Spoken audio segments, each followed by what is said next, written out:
Steve Witkoff is headed to Moscow. How close are you to some sort of Ukraine agreement?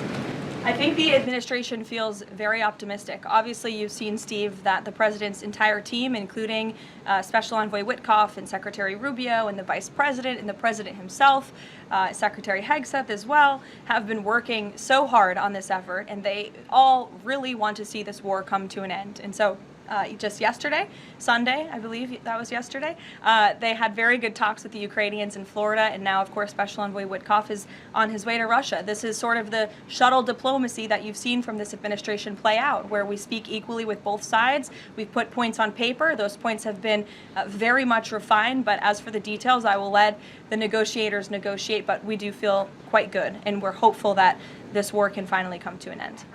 President Trump very briefly yesterday said that corruption issues there were not helpful to the peace process following the resignation on Friday of President Zelensky's top aide, Yermak. We were told from your podium in the prior administration that, quote, there is no indication that there's been any kind of widespread corruption involving U.S. resources in Ukraine. What is the Trump administration's view of corruption issues in the wake of Yermak's resignation? How is that impacting peace talks? Well, look, I think the president has made it quite clear, as he said last night, corruption is never helpful.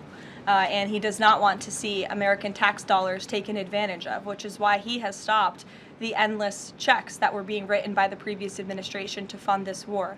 The United States is selling weapons to NATO that are being sent to Ukraine. That's a very different thing than the American people writing blank checks to a war effort very far away. It does not degrade the administration's determination to see this war come to an end, but I think it exemplifies the president's desire to always put the American people and the American taxpayer first.